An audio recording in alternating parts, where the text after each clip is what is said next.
Yeah. I got a concussion when I got hit by the foul ball. By the what? Foul ball at the Twins game last year. I don't remember that. Well, it was May 24th in the fourth inning, bottom of the fourth. Some Twin was up. I don't know which one. Because I was trying to swipe the credit card and the Wi-Fi was horrible. And I was looking down and I heard this clunk and then bump. And Ooh. so I got like whiplash and... Ouch. It's like the worst. I felt pretty stupid. You still... Well, you shouldn't feel stupid. Wasn't your fault. Yeah. I mean, you got hit by a foul ball. I'm going to blame the Wi-Fi. I mean, I know, they fixed it. Because if the Wi-Fi would have been... Yeah, they're like... Did they really? I know, I could probably... And people thought, like, coworkers I met at the end of the season, like, oh, you're her. Oh, ka-ching. And I'm like, no, I didn't get any money. And Still look into it. But, yeah, it was the Wi-Fi's fault. Because if that would have swiped and gone through... Oh, I know. They were like, we really need to fix this Wi-Fi. Our employees are getting concussions. yeah. And they fixed it. They did. That's really what happened. People are like, they don't appreciate, you know. And then I got sympathy the rest of the season because I'd be, could you please watch for me? Because I got hit by a ball once. Oh, you, when we're swiping people's cards? Yeah. Yeah, see, that's smart. Or you're just delivering food with a hard baseball helmet on. I know how that is. Tried one of those little ice cream ones, but they're too little nowadays. You work on the games this year? Yeah. June 2nd? No, I got tickets for that. Section 319? No. She's upgraded. She's upgraded now. She got that money from the concussion. No. I didn't get shit.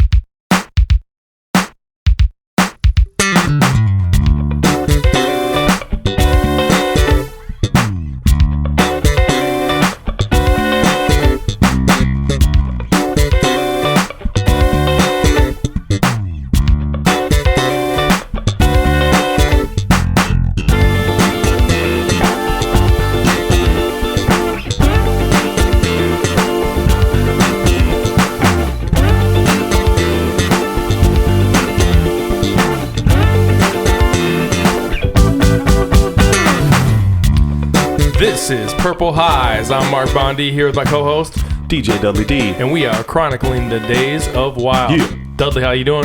I'm great. It's exciting times. This is actually 319. It's like a Prince holiday. It is. And to celebrate this Prince holiday, we're doing another interview. We are. Last year we had a ridiculous time throwing a Twitch live stream, but this year we decided to focus on other things. That is this podcast. That is this podcast. So our guest today is Heidi Vader. Hello, Heidi. Hey. Hello, Mark. Hi. We've been talking about doing this podcast for like years, and here you are in the flesh. In Savage. Yeah, in Savage. Yeah, go figure. You know, we are on a mission to tell the stories of people that were part of that Paisley Park crew, and you were definitely part of that Paisley Park crew. You grew up in Minneapolis? Yes. And you got to see Prince a bunch of times, right? So we're going to talk about those stories and your connection to Prince. So maybe just kind of like start us out with like, who are you and how'd you get into Prince? Who am I? I'm Heidi Vader. Yep. I got into Prince my sophomore year in high school. Dirty Mind came out, and I don't remember. I was trying to figure out how you did it when you have an album and you could make a cassette out of the album. Yeah, you like dubbed it, right? Yeah. Like, yeah. So you could do that on your whatever. So I did that. So then I had this boombox, and I would bring it to all the softball games, and we'd play Dirty Mind on the school bus, the Catholic school The bus. Catholic school, because you were at Holy Angels? Yeah. So Richfield. Now, were you from Minneapolis then and just went to a Catholic school? Yeah, my mom went there. And yeah, I lived by the Parkway in Minneapolis. Okay. So Prince was kind of a big deal in the city at that point. Yeah. Like, did you realize like he's like living 3 miles from you? Not at all. I didn't realize any of that stuff till a couple of years ago. Did you know he was from here? From yeah, Minneapolis? I knew he was from Minneapolis and all that, but yeah. But I mean, like, really, he was going to Central, 4 years beforehand? 5 years beforehand, somewhere in there. So I mean, he was probably less than 5 miles from where you grew up. Yeah, and my friend's brother swears that Prince was at Holy Angels for a couple months. Really? Yeah. I have not heard that. Yeah. So were you at Holy Angel same time St. Paul was there? Yes, he's a class under me. Class under you. Okay. Me, yeah. So, I mean, was this like the buzz around town like crazy at that point? When did the buzz start? When did you realize that like Prince was from Minneapolis? Well, I realized it right away. I mean, yeah, I was always starting very teen years. I guess they had a lot of TV shows and stuff late at night. Or there's Twin City Beat was a show, and they would do all local music. Okay. And they would include Prince videos on that, I believe. Nice. What was Twin Cities Beat? It might have been Channel 2, public TV, Friday night or Saturday night, hour long of local music and indie music.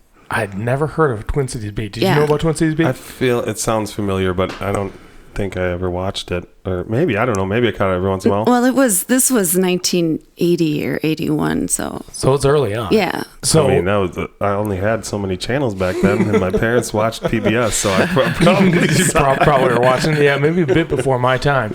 So you go from Dirty Mind, you got it on the boombox, you're playing it on the Catholic bus, and then into... And then we had to get the back catalog, you know. Okay.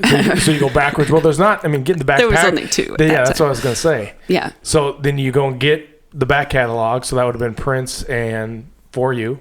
Yeah. And then you're moving forward into 1999. And like by the time... Go ahead. Well, Controversy first. Oh, shoot. Forgot and then Controversy. when I'm in... going to graduate from college or high school, going to college, 1999 came out. Okay. And so that was like on rotation in my dorm room. Actually, I forgot about this. I had a Prince dorm room. There was like their local city pages or whatever. Yep. Had a picture of Prince on the cover, a drawing. And I got hundreds of copies. And then I wallpapered my entire dorm room. Oops. And people would come from all over the dorm to see the Prince dorm room. So you had a Prince dorm room and you're going to Marquette. Yeah. So you're in Milwaukee? Is that where Marquette is? Okay. And do you have any of these dorm room articles still? No. Oh. No. We need to find that article somehow. Yeah. Get into the... Was it part of the school, or was it just like a local paper type of deal? It was a local paper, like the city pages of the Reader was around here. So you go to Milwaukee and you're like, I am going to represent my man. Totally. Okay. What was your roommate thinking when you were... Because I'm guessing, like, I mean, you got Prince in, like, bikinis and, you know... Well, I didn't have the posters up. I mean, I just had the picture. I didn't have the Dirty Mind poster. Okay, That was still at home, I think. Okay. So... When did you see him live first? You're living in the city. He's playing gigs. When do you go and check out? Actually, I saw him first in Milwaukee because I was at college. It was my freshman year in March. And that's where I saw him first. Whatever the Milwaukee venue was at that time. Okay. I don't know. But it was like a big arena? It was a big arena, yeah. It was the Triple Threat Tour. Okay. Nice. So tell us about that show. Who was on the Triple Threat Tour, and what was that gig like? Were you? It was awesome, but it was Vanity 6 was the opener. Yep. And then The Time was the middle act, and then Prince. And The Time would play behind the screen playing the music for Vanity 6. Yeah. Which was weird. Did you know that? Yes. Yeah. I don't know how I knew that. I mean, do you have good seats? I don't remember. You don't remember? Probably not far, though. Yeah. Who'd you go with? Was there like Prince fans that you knew, or were you just solo? I went with my friend Renee, who was going to be my roommate the next year, I think. No, well, yes. It was a while ago. Yeah, and I don't remember all that much, but I just remember it being great. It's part of the podcast is testing Dustin's memory. Yeah. 3 weeks later, I was home for spring break, and he played in Minneapolis, so I got to see that one too. I don't know if that was the Met Center. Okay. Or the St. Paul Civic Center. So you saw the same tour twice? Yeah, I saw the same tour twice in 3 weeks. Was it different? Yeah. Which one did you like more? Which one was like? No, I liked them both. This I liked them both. What kind of question is that? But Minneapolis, that was when I first realized how incredibly white Minneapolis was. Okay. Because I'd been at the concert in Milwaukee, and I'd been living in Milwaukee, and it's a lot more integrated there, and a lot. Yep. And a little closer to Chicago. Yeah, and Minneapolis was just so white. Yeah. And it felt white. Yeah, it felt white. Like, I think the crowd was better in Milwaukee. The crowd had a little more pop. That's what I'm saying. I was just recently in Detroit, and I was like, you mean the elevator music is funky here? Like, this is way cooler. So you see them twice in a row, or within 3 weeks span on the Triple Threat. Then what's your next show? What's your next gig that you're able to see? The Minnesota Ballet Theater benefit. Where was that at? First Avenue. First Avenue. Okay, so that was the First Avenue gig. Yeah. That's the live performance that I was just watching at First Avenue, I believe. No, is that one? Do you know? Is that one on video? Yeah. Yeah, that one's on YouTube. Yeah, I was just watching that in preparation for June 7th. Yeah. What was it like seeing Prince at First Avenue? Yeah, let's talk about that. That was a lot more cool, and it's so funny now because in retrospect, I saw so much of him in the last how many years before that, but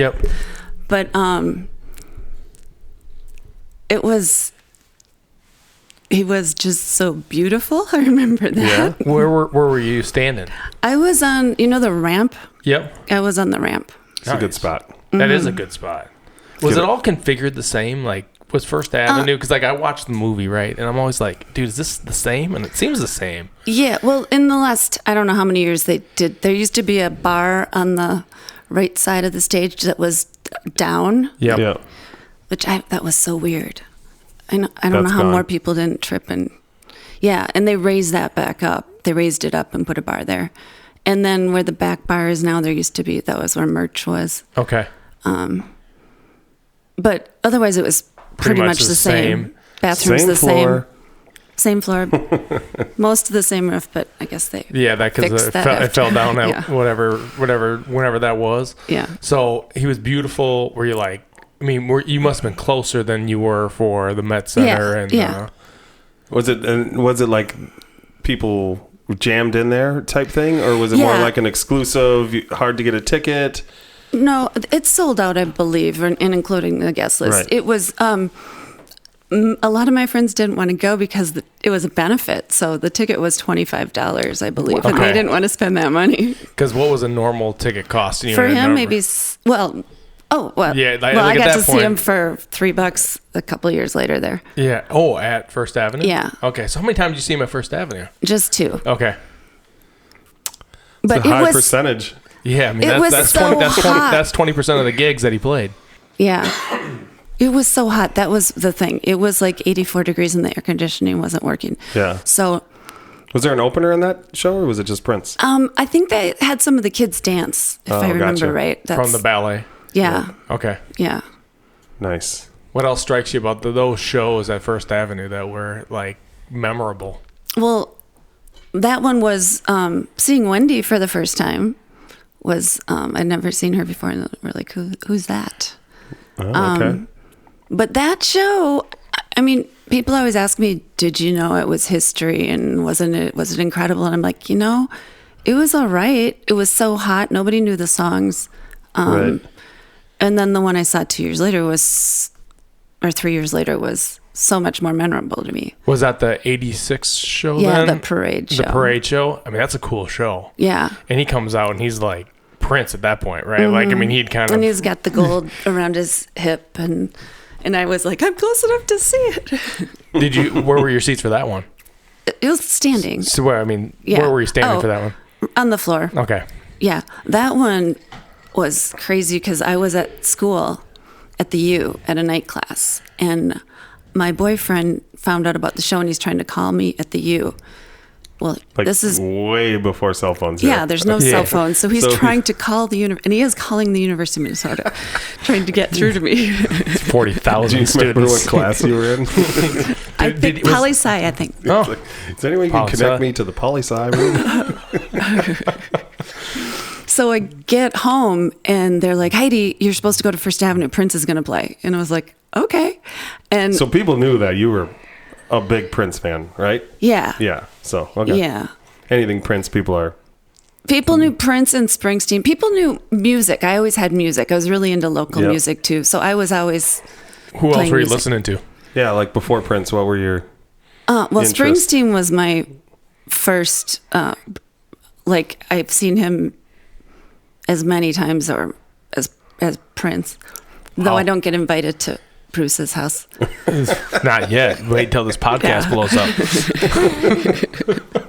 Bruce, you were so good last week. No, 2 weeks ago. That was a concert. Yeah, he played U.S. Bank? No, Excel. Oh, he played Excel. Yeah. Way better than U.S. Bank, I've heard. I haven't been to a concert at U.S. Bank, but I've heard it's pretty bad. No. For sound. Yeah. But anyway, so I get home and then I go downtown, and at the time I had a member's card. So there's a line around the block, but I get to go right in the door. What does the member's card do? A First Avenue member's card. It was, well, it's different now, but then it just meant you could get in free anytime you wanted to. Wow. So or, you had, or for a couple bucks. A couple bucks. So like you could go to any gig, cut the line. Yeah. Do you still have that card? Somewhere in your mementos? I want to find one of those. I think. So I was going to say it'd be cool if you tried to pull it out and use it on our June 7th gig at First Ave. I wouldn't be mad at you. Bust in front of the line.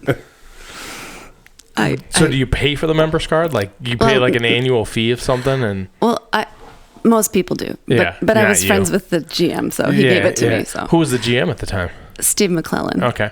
Was he running it for years then? Yeah, was he like 35 years. Yeah, he was the guy. Yeah. Okay. Yeah. So anyway, I get there and like 2 minutes later, he starts. Wow. Yeah. Perfect timing. Yeah. What was some of that set? That was all parade kind of focused around the world today. No. Mostly parade. What did he? He did almost the whole album of Parade, I think. And it wasn't out yet. Yeah, that's where he was like, "Hey, we just started rehearsing." Was that the line? Hey, we just started rehearsing. We're a little rusty. They weren't though. Yeah, right. Yeah, I mean, it's Prince's band, right? Like they're never rusty. Yeah. He was just setting y'all up. Yeah, and that was like 2.5 hours or something, and it wasn't hot. It wasn't hot. No. So they'd fixed the air. Yeah. Yeah, probably that Purple Rain money coming in. Well, they didn't need air. It's March. Oh, perfect. See, open some doors. Yeah. Yeah. Get some snow.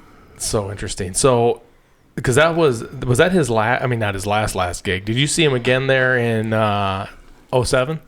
No, I was stuck in Austin in rainstorm. So you missed the 2007 gig. Yeah, but I facilitated a lot of people getting tickets and stuff. So the last time you saw him at First Avenue was 86. Okay. Yeah. And then do you get into like other shows that are coming around over the years, kind of the stadium shows? When's your next show that you see him play? 87. Okay. Or 88. What was it? Love Sexy. Okay. At the Met? Yeah. We're up to that was St. Paul. like 5 performances. How many times do you think you've seen Prince total, if you had to guess? I don't count at all. I'm just guessing. Just take a little shot. I really... Over under 100. Under 100. Under 100? Okay. Maybe let's just say as old as I am. That's how many I've seen. I'm not going there. I'm not asking that. I'm not asking that. What is it about Prince? So like 29?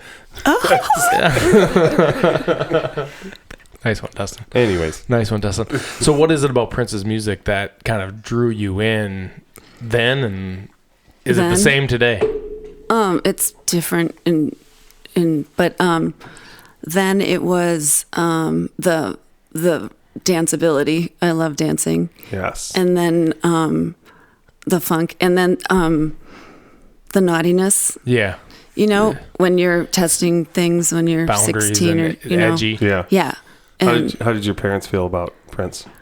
They didn't really know. They didn't really hear it, so they didn't know.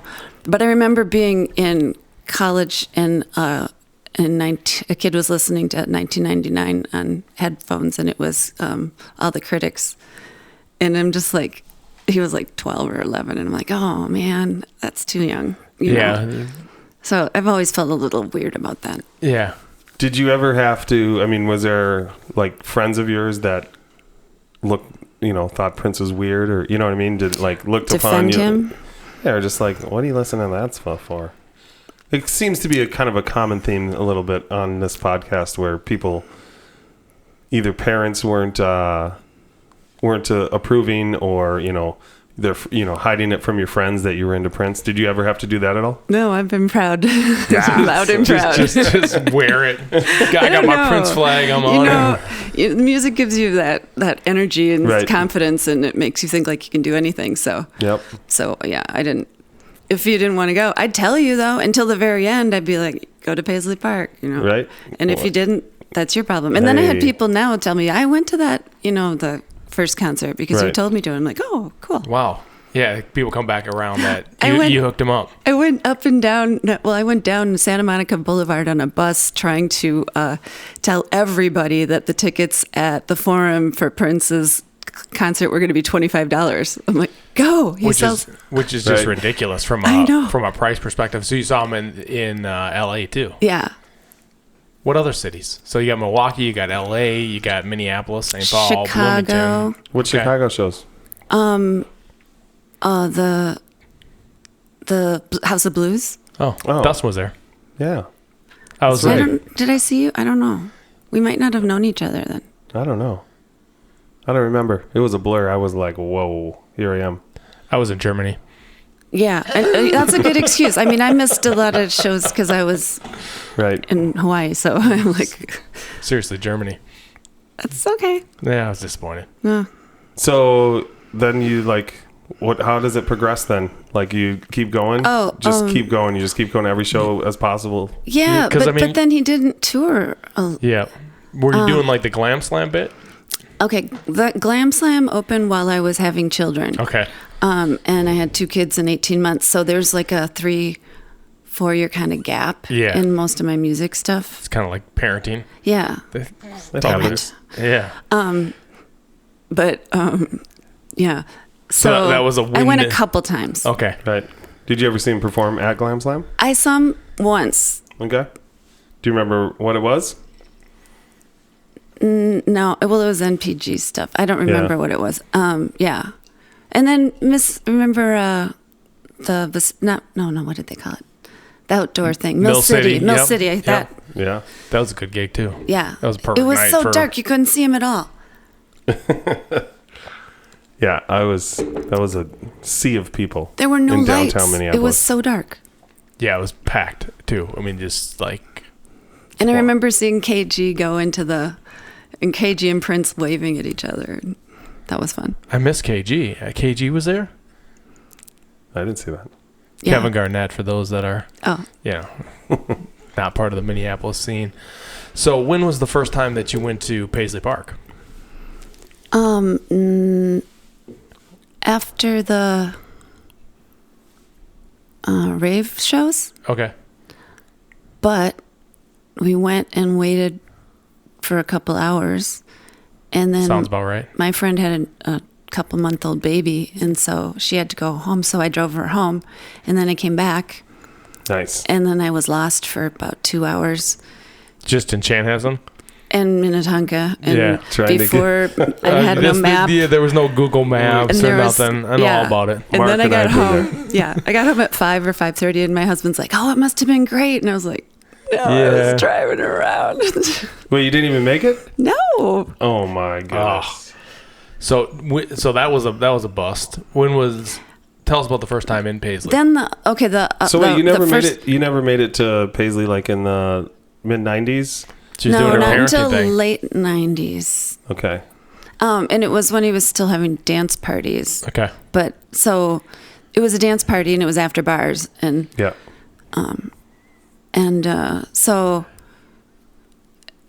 they'd say if his guitar's on stage, he's going to play. If it's not, he won't. And there was no guitar on stage. But I walked in and right to the left, where the doorway is that goes into the main big room, Prince was there. And so I'm like, went up to him and I'm like, "Thank you for having us here." And because Heidi ain't scared. Because everybody else is ignoring him. They were afraid to. Like, you guys, he's right here. You can talk to him. Just go up to him. And I did. And so then I held out my hand, and then he looked at my hand, and he looked at me, and he smiled, and he shook my hand, and he didn't say anything. Sounds about right. Yeah. Now, did you see him around town over the years? Did you tell us some running into Prince at? It was only once. Okay. And it was I was at the Skyway Theater. And I think we might have been seeing Purple Rain. It might have been something else though.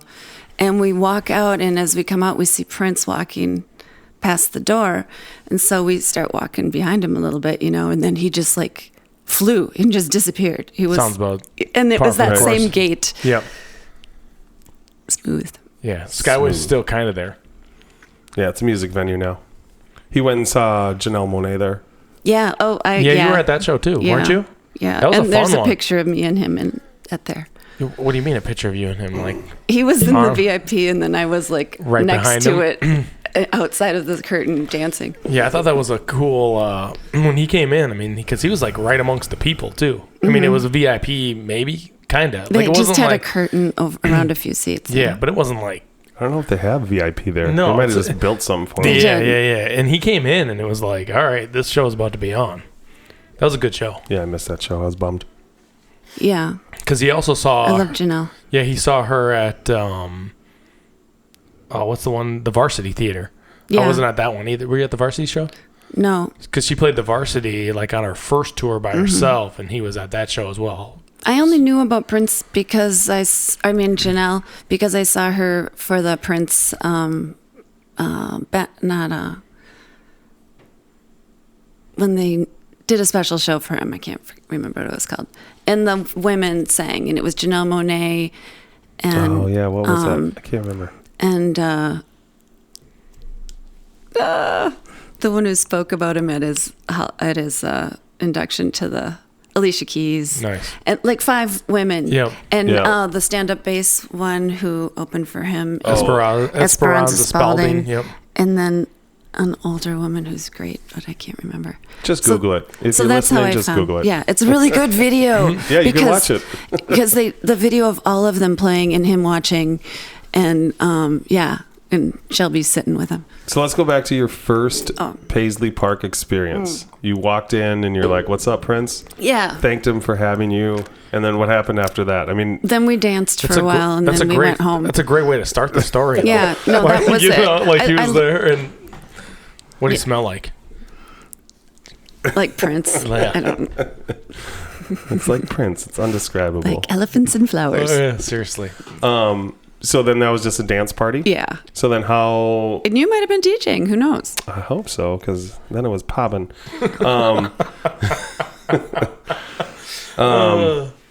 So then when, did you start going back regularly? And, was it one of those things, like, when we went out there, it was like, we're coming back, and we're coming back, and we're coming back? Or was it just like, I'll just, next time I can make it, I'll pop out here? Yeah. Well, remember, I was a young mother with 2 kids at home, and actually I was separated part of that time too, so I couldn't really go to Chanhassen on the spur of the moment. You can just give your kids extra melatonin and roll out to Paisley for 5 hours. If mommy's not home, and I didn't know anybody, and I didn't know there wasn't really. If mom's not home, just grab some Captain Crunch with soy milk. You'll be fine. It wasn't the same community, you know. Yeah, it's interesting too, because at that time, it's like if you knew things were going on, like you knew things were going on, but like you could very much have no idea that Prince was doing stuff on any given Friday, Tuesday, Saturday. Like it was quiet. I remember at the end of that night, we went and laid out on those berms and watched the moon and the stars because it was still dark back then. Yeah. What? So when was your next time that you made it to Paisley, and did he perform, or was it still a dance party? I think it was that 2009 concert around Halloween time. Oh yeah. So it wasn't until then. That was a good gig too. I mean, that was a Bruce Springsteen-esque gig. Like he just kept going. Well, I brought my friend, who is my Springsteen friend, to that show, and I'm like, now you got to appreciate Prince. Prince and Bruce are it. Yep. and she loved the show. Yeah, that show just kept going. Yeah. Like I was like, oh man, this dude is on it. Oh wait, I lied. Musicology. I was there at all the after parties too. Okay. That was probably my initiation to what Paisley Park could really was be. all about. Yeah, now, did you do all the shows at the XL too, or just some of them? I did 2 out of 3 because I had to work to make some money. So and when the time we're going to open, I'm like, I just want to see Prince. You know, I don't. Right. So and then all the after shows, and I got 3 different friends to go with me to the after shows. Yeah. Nice. Did he play the after shows? I don't remember those after shows. I don't know if I did those. Yeah. I wasn't there. Yeah, he did. And he would have an opening band though, like Kip Blackshaw was playing, and I don't know who else. But he played one of those nights he just did the jam thing where he goes and he gets back on the piano and then he gets everybody dancing on stage, and I'm like, get off the stage, I want to see Prince. You weren't too happy with that No, one? I didn't really like that. You're blocking my view. But then another night he played Man of War and Peach and a lot of music that I liked, and that was great. And then that one, I think I stayed until like 4:30 or 5 in the morning, and then I left, and then I found I played Adore after I left, which was my favorite then. That's why I can't leave. Never leave till the lights come up. And even if the lights come up, you gotta wait till they tell you gotta leave.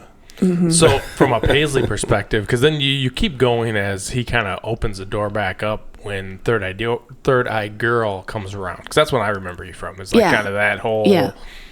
call it 13, 14 season. Yeah, he had the first show. Didn't he have a first show there in 12 or something? Or? Probably. Yeah. They all kind of blend together. But I remember you going to most of those. Mm-hmm.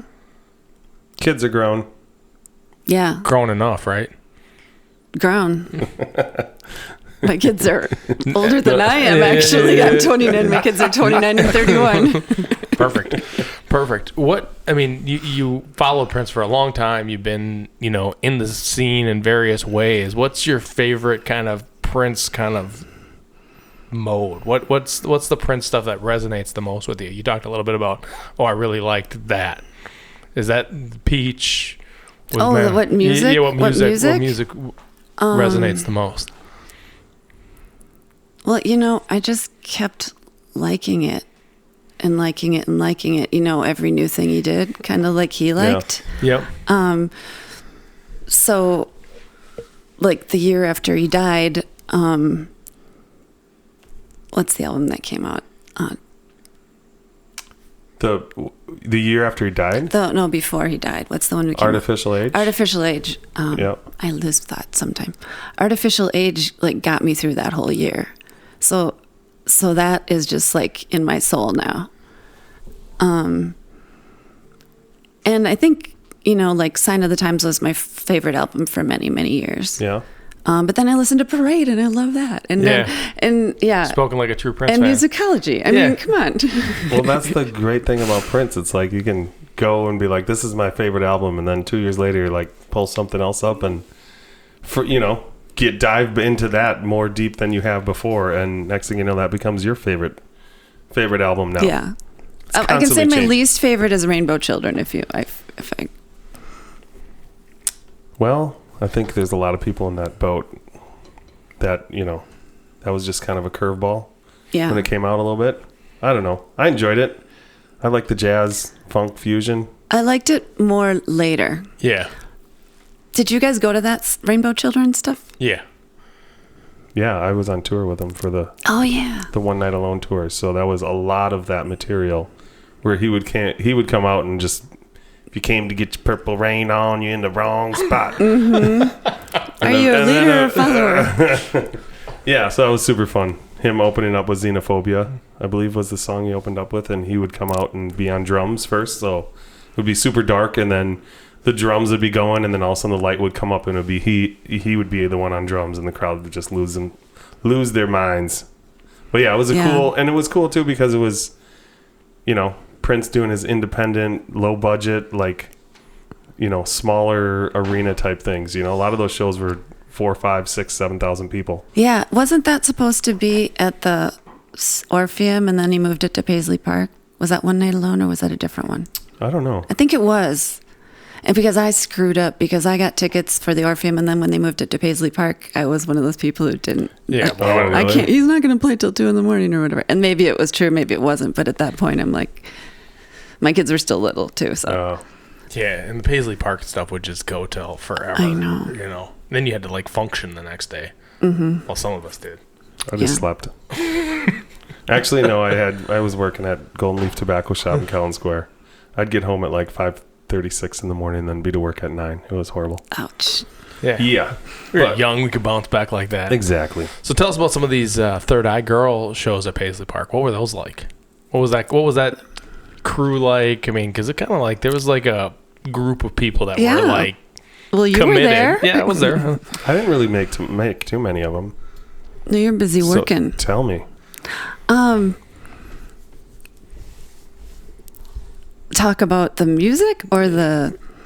Anything you want to. Okay. Well, what the music stands for itself. You like that rock phase? There's Yeah, a lot sure. of guitar. Yeah, I do. I do. When I was younger, I didn't like the guitar very much. I didn't appreciate it when Prince would do his long solos and stuff. But as I got older, I appreciated it more. I mean, we got spoiled too because we heard him play so many times. You're like, oh, Stratus again. Yeah. He did that last week. And then he did it. He did it. We got backstage one time, and he did it for like 20 of us. And I'm like, okay, cool. Tell us about that gig. Well, that was just after a show, and then I don't remember what show it is. They all go together, but I was with Jesse and some other people, and they pulled us back, and he and the four of them played Stratus in one of the rehearsal rooms. Yeah, that's kind of with cool. the mirrors all over it. Yeah, it was cool, so and then it was kind of more mesmerizing. Yeah, just because I mean, at that point you're like close, right?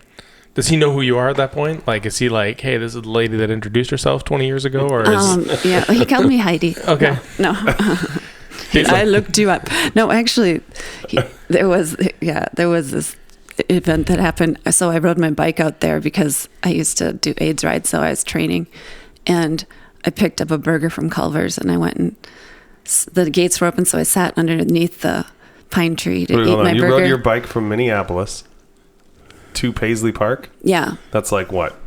26 miles? 21 or something. But I was training, so I had to have like 30, 40, 50, 60 mile rides, regular places. Yep. It's nice to have a destination, and that's a good one, right? Yep. Why not? And this was when it was rumored that he was back, but people didn't really see him. Yep.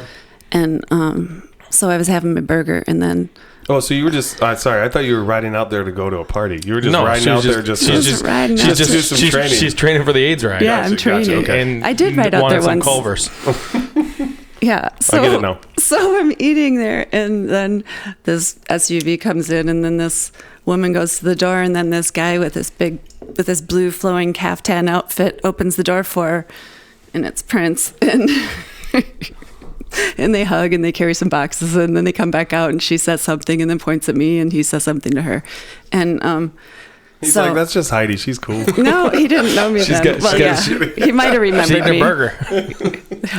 So then she comes over and she's like, I'm sorry, this is private property. You have to leave. And I go, oh, okay. I was just resting. And I left. And then afterwards I said, okay, you know when you see Prince and he looks at you and he looks only at you, which the whole stadium thinks, but but he looked at me. He looked at just me. And it had to be you, the only one there. And he did something just for me. He asked me to leave his property. Oh, yeah. And I said, and he's going to know my name when he has to sign the restraining order, which was a total joke. I wasn't that kind of... Yeah, you were just eating a burger. But yeah, I think it was just because I had a burger. Yeah, if you had a veggie burger, you'd be like, oh, she's cool. Brought him a sundae or something. Yeah. But anyway, I'm sorry. What were we talking about? Prince stuff. Oh, if he knew who I was. If he knew who you were. Like did you have interactions where you're like, okay, Prince is, you know. Well, I mean, I know he recognized me. So it was a small crowd usually. It was a bunch of regulars, you know. Yep. I mean, they're 30, 40 a lot of times. And so he knew he would recognize people. He would walk around. So, and then... You know, he did watch that Spreecast, which I never believed at the time. And I was on it a few times. Okay. Dr. Funkberry? Yeah. Nice. And what was that? What was the Spreecast again? It was like a video podcast before that happened. Before that was like a thing. When it was actually really hard to do. Yeah, like the technology wasn't quite there, and Facebook wasn't a thing, and there was no Twitter. Prince kind of backed it. Yeah. Which I didn't, but we didn't know at the time. Yeah, because he was getting the word out around what he was doing and using the Funkenberry kind of platform and microphone to push that out to the interweb. Yeah. Nice. What were you on there for? Are those out there somewhere? Like, can we find those like on YouTube? I think that a lot of them got deleted because it went out of business or something. But he might have. Maybe Funkenberry has got them backed up. Yeah, we got to get those. I mean, that'd probably be good stuff. Yeah, it was fun. I mean, we What just were you get talking on. about? We just get on. Who wants to come on? And you get on, and then you talk about Prince or whatever. And you talk about like what was happening out at Paisley at the time. Kind of, hey, we were there last weekend, and this happened. Or we were in Vegas, and this happened. It was kind of like you were like the local reporters in terms of like you firsthand accounts of what was going on. We did have more firsthand stuff than a lot of people, but I mean, I wasn't on there that much. It wasn't like my job or anything. But you were telling the stories of what was going on during that period of time. Yeah. So at that point, he's definitely watching and knowing who you are. Yeah. What did Heidi think about last night? You got to get a little lower, I think. Yeah. Always enthusiastic, I'm sure. I did dance all the time. Yeah. And people would get bored or, they wanted to play. And so they wouldn't dance to the music. They just sit around and I'm like, they're playing this really good music. Yeah, let's go. If you can dance, do it. Let's go. So did you do the gig, the piano and a microphone gig then? No, I was in Hawaii. Oh. Bummer. Okay. So did you do the... Were you there for the war? No. Oh, bummer. I don't know where I was. That was Strike two. That was 98. So I was because it's a 25-year anniversary this summer. Big plans for Purple Highs for the 25-year anniversary. Great. We got plans. Dustin's looking at me. I texted you about them, and you're like, "Oh, maybe." I was like, "No, dude, we're doing this, dude. All right. We're doing something. I'll be there for you." Yeah, it's gonna be great. We don't know. Well, exactly tell me what about it is. that. Yeah, well, we have no idea because I just found out about it. Well, I talked to you about it. No, tell me about the gig. Oh, that gig was crazy good. I mean, that's top 5 gig for sure, and it was small room. He does the stage was actually so if where you're the MPG are. Music Club where the stairs go up to where the DJ booth was. That's where the stage was. It was like kind of built into the corner there. Yeah, that's like, I mean, that's that stage wasn't there that long. It was the whole of '98. It was there. That's not a bad spot. That whole of '98, and then there was the soundboard was right next to it, right? So he does maybe like a 6-song set beforehand. So it's like he's jamming, doing the thing, which is like it's like a normal Paisley party, right? Like he's doing his thing, and it was great. And then like kind of like there's like a not intermission but kind of intermission, like where it's like, all right, we're gonna change this whole vibe up, and then he starts that chant 1 2 the evolution will be colorized, and then like he's got the whole crowd going. And the song when he releases it, it's like 26-27 minutes, but the song was more like 50, and that chant was going on for a long time. Did you have sore throats the next day? Yeah, I mean, it was just like, what the heck are we even talking about? Like, but it was like, so it was like just like this different vibe.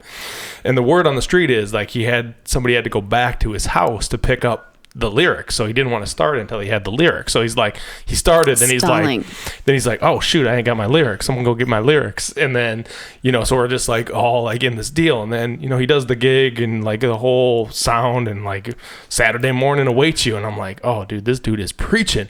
And do you love your country? And people are like, whoa. I was like, ooh, you about to get called out. Like I can just feel it coming, right?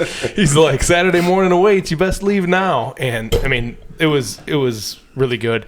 And then when he grabs his lyrics, when he's doing the whole thing, he's laying flat on the floor reading the lyrics into the microphone, and you're just like, what the heck? So the whole night was just wild. And then the wildest thing about it is like 3 weeks later in the mail you get a tape, and you're just like, dude, I was right. So we celebrating 25 years. We're gonna play the tape. Yeah. Is there video? I wish. I mean, there's got to be somewhere. I mean, that's the kind of stuff I want him to release, right? Yeah, in the full, even like the chant and like kind of the build. It's just like the whole energy of the place is just and some people probably leaving like, oh, I don't know about this because it was different. Yeah, it was different. Maybe we can use that for something else. Yeah, well, let's talk about that something else. So you didn't do. The piano microphone. You're in Hawaii. Sounds like a beautiful trip. Were you there the week before he died at that party on Saturday? Yes. Okay. What was that party like? It was kind of a weird vibe. Yeah. There were a lot of were you there? I was there. Yeah, there were a lot of kids there who the security people were chasing around. I don't remember that. Yeah. It was like an Applebee's on a Friday night. It was really weird. Like somebody, I don't know. That was weird. And then, I mean, he showed us the piano and yeah. And then the gig was, and then the night was over. Yeah. Didn't he have a new guitar guitar he went in too? the other room too and showed the guitar, I think, Yeah. and then said the thing about the doctor or whatever. Yeah. And he's talking about don't waste your prayers on me. Yeah. And I didn't hear that part because I stayed around the corner. Okay, so you were still in the big room. Mm-hmm. Yeah, that was so weird. And then he played piano on a microphone, and that was great. And I just laid there and listened to it. Yeah, because that was they played the Atlanta show. Yeah, and he said this is the best one. Yeah, which doesn't surprise me. I mean, he'd been doing it for a minute. Mm-hmm. They need to release that. So, how did you? When did you find out that he died? I mean, I know I saw you out there, so it was early on. Yeah, like 8 something in the morning. Somebody on Facebook said that somebody who was an EMT relative had reports of a male at Paisley Park. And so then Jeremiah Funkenberry asked me to go down there, and so I went down there.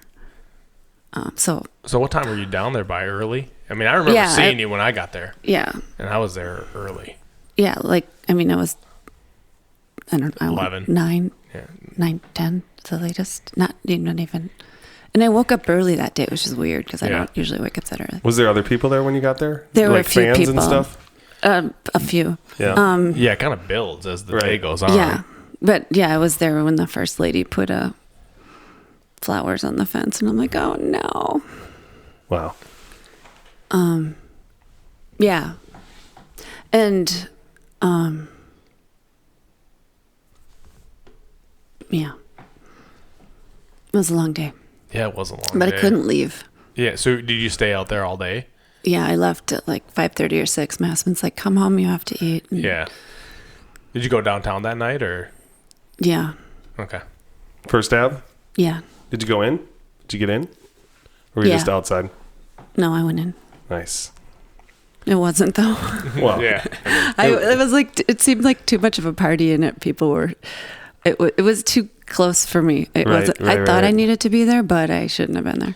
Yeah, I think for those that were kind of part of the scene, it was like, yeah, it was like simultaneously like I'm happy that like the city's like acknowledging and honoring, who he was and what he meant. Though. Yeah, I mean, I think it was a recognition that he was important to this space, but so it was like that was good, right? And I was pleased, I guess, by that, but like the relationship itself was like there was something missing there, and it felt. But in my grief, I wasn't pleased that they were. I was like, why now? Yeah. I think that's it's like that anger phase of why didn't you do more during Yeah, I mean, and people thought he was crazy for years too, right? So it's like well, it was a little. Yeah. Just a titch, but I mean, in the best crazy way. Yeah. Yes. Let's go crazy. You said that from the very start. So, you come out of that kind of his death and the grief and all that, and then you end up with your own project kind of. Yeah. So tell us about what that is all about and kind of the impetus of all things Purple Playground. Well, you asked earlier about like the group of people at Paisley Park, and so we did get to be friends, and through social media too. So I got to know people all over the world who were Prince fans, which didn't happen. Like when I was in Vegas in 2008 or whatever, I met all these people, but we had no connections. I went alone because nobody wanted to go. I didn't know who's going to come.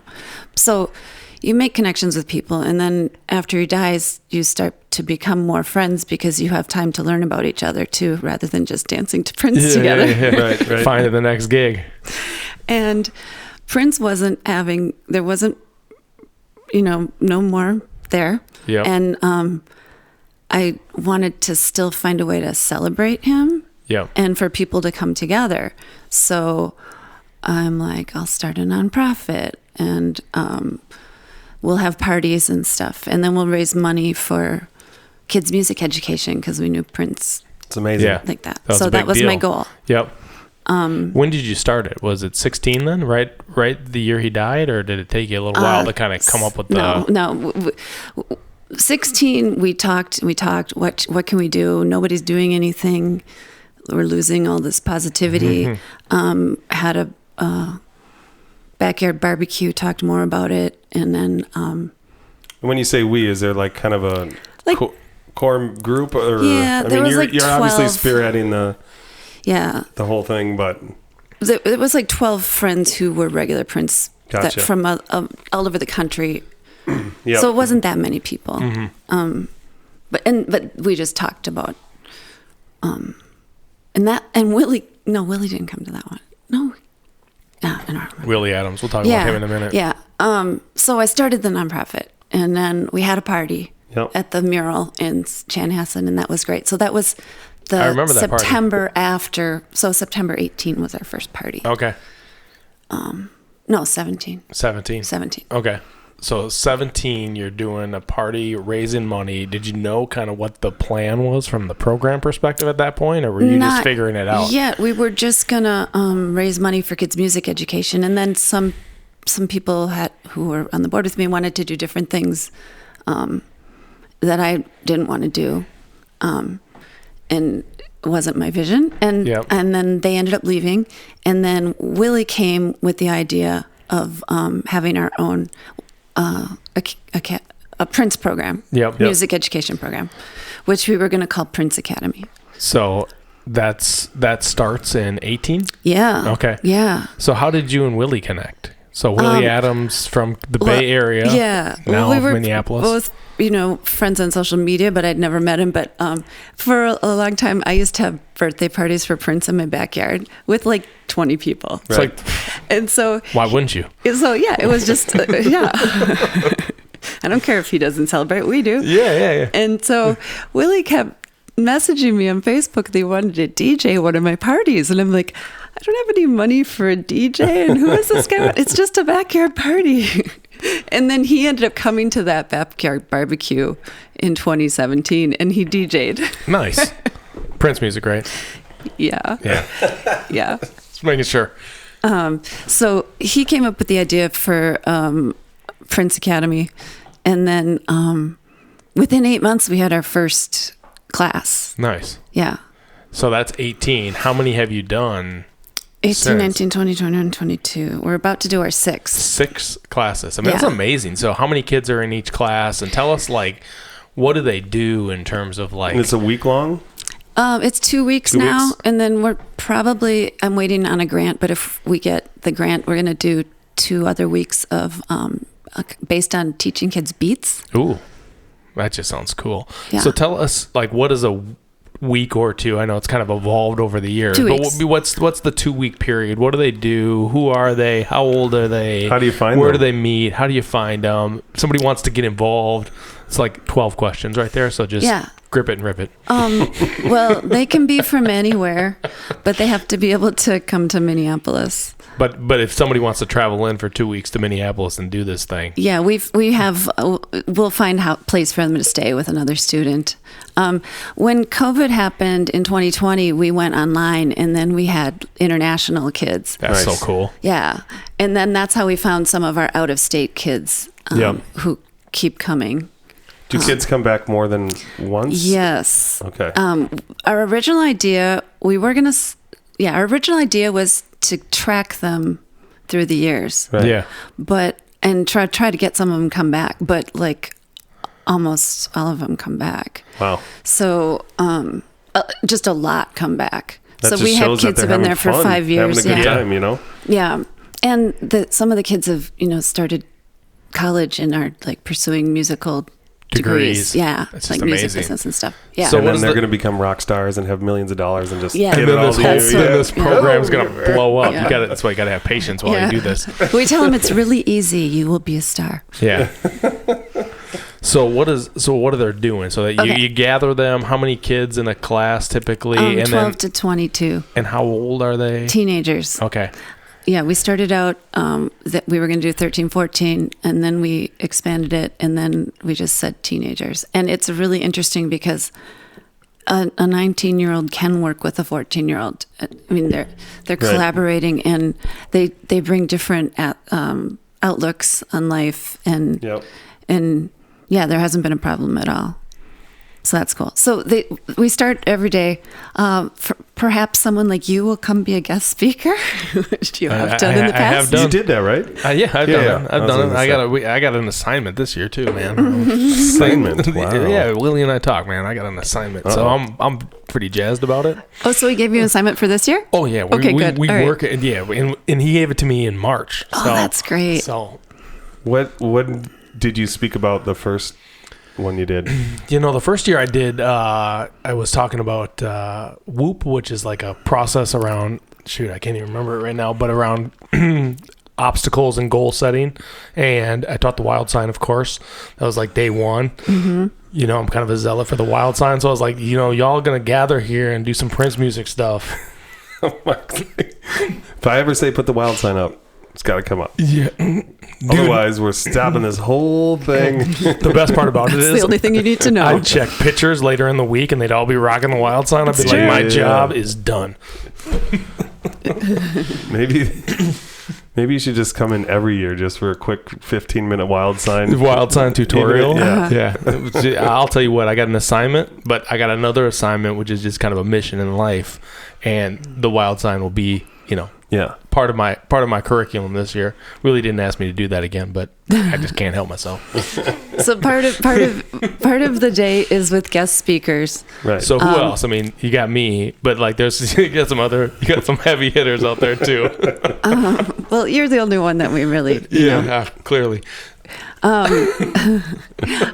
We have musicians who worked with Prince. We have authors who've written about Prince. Andrea Swenson, who is a good friend of mine, comes every year.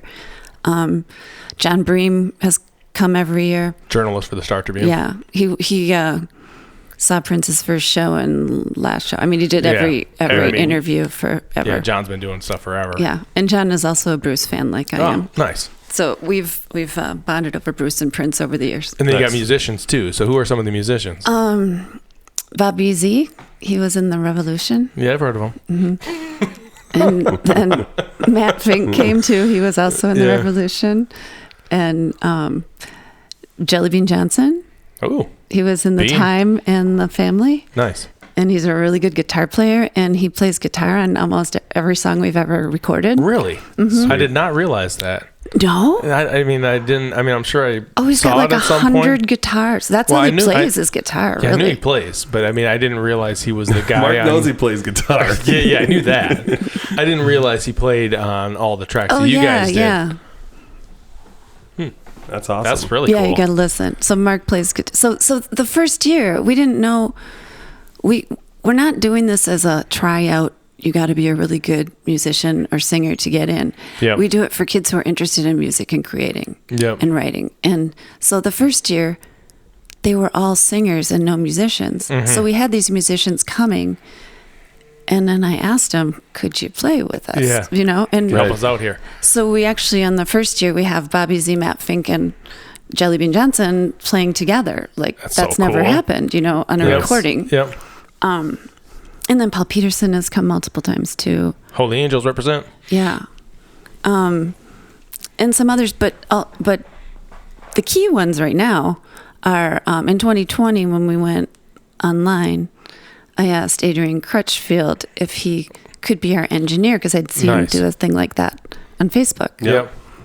And I asked Elisa Fiorillo if she would come and for a day just as a guest speaker. But she ended up getting into it and staying the whole week. Wow. And Adrian was there the whole week. And we did 2 weeks, I think. And it's really hard to create on Zoom. Yeah. Because you can't sing at the same time.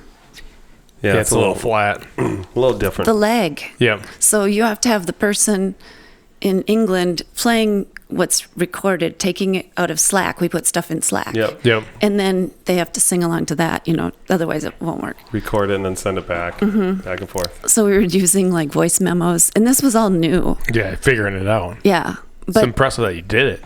Yeah, but it was cool. It got us international students, and then it expanded the horizons for me. Yeah. And I got guests, different guests like Anil Dash. Yeah.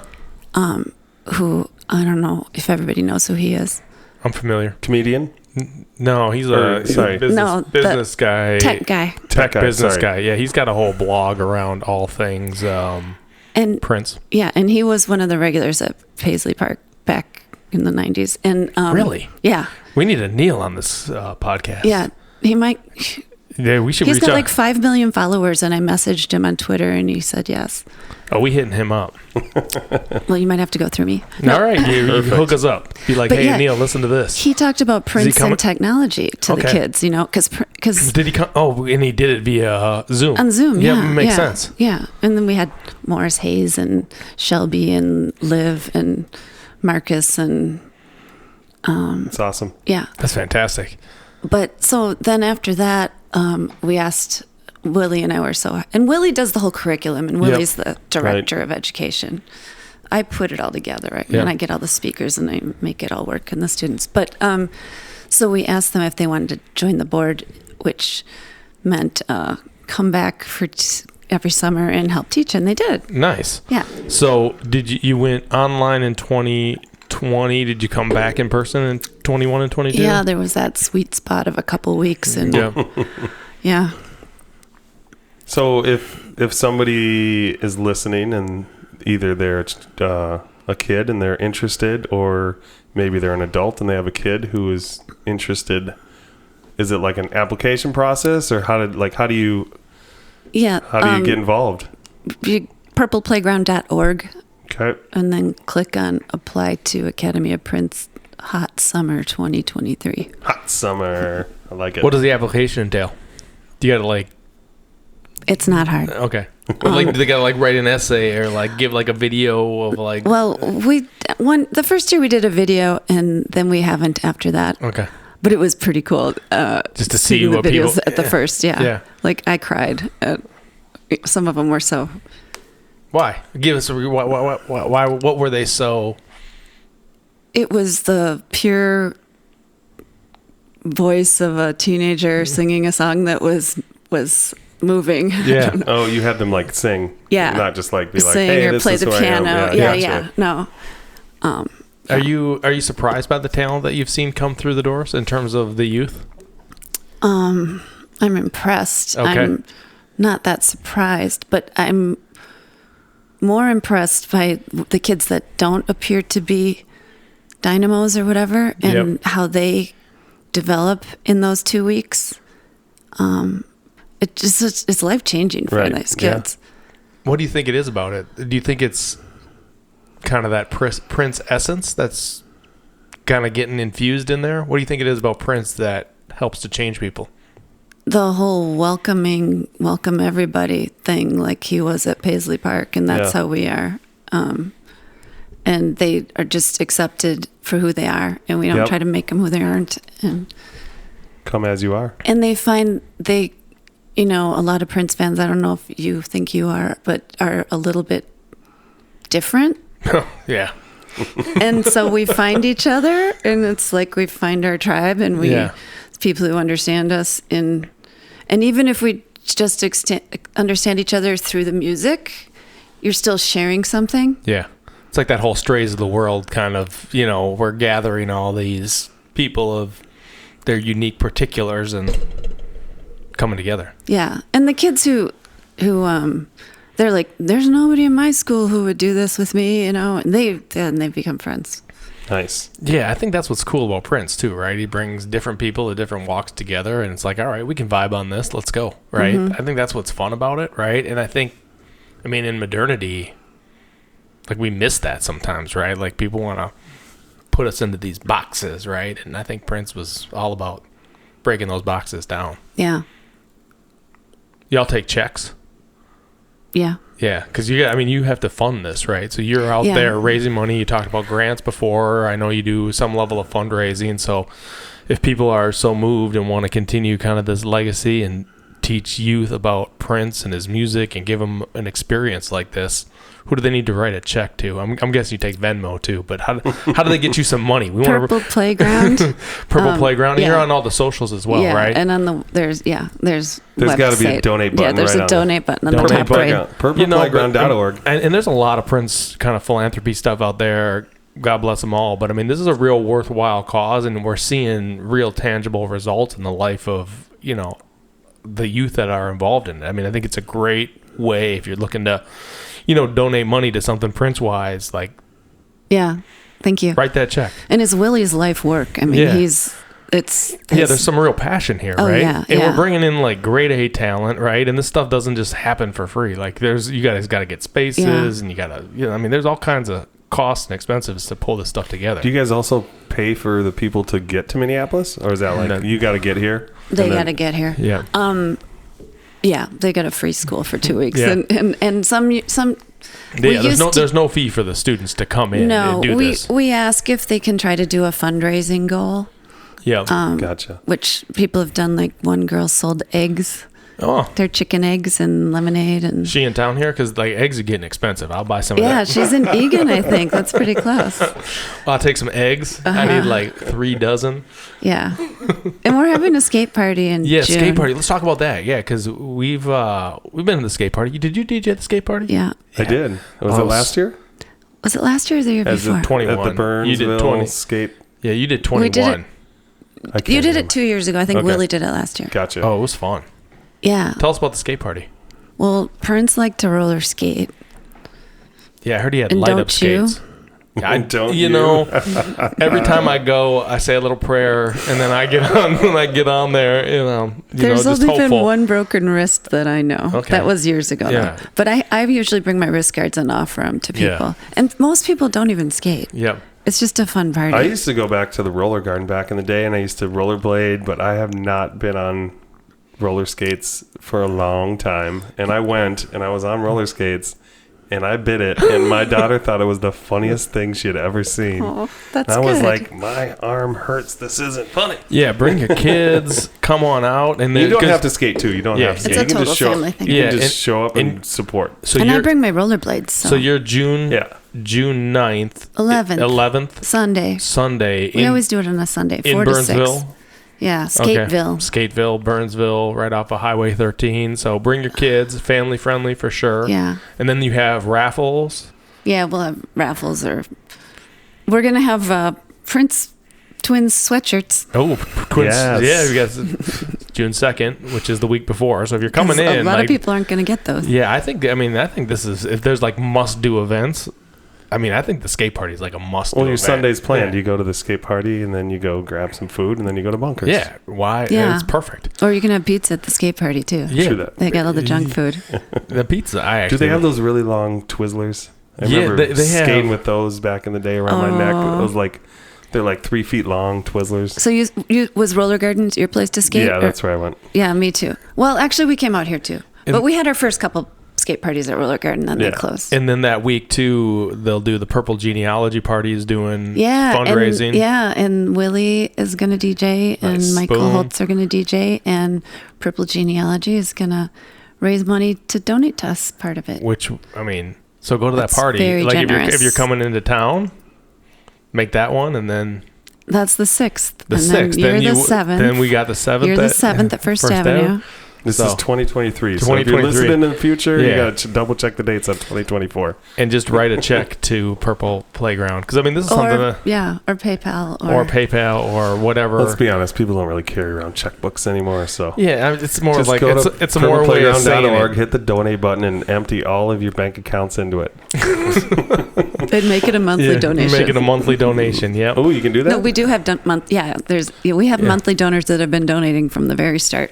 And Thank you to you them. don't have to donate a lot. You do $7 a month. I was just going to say, That it's got to be adds up. 7. 7's got to be the number one. 777.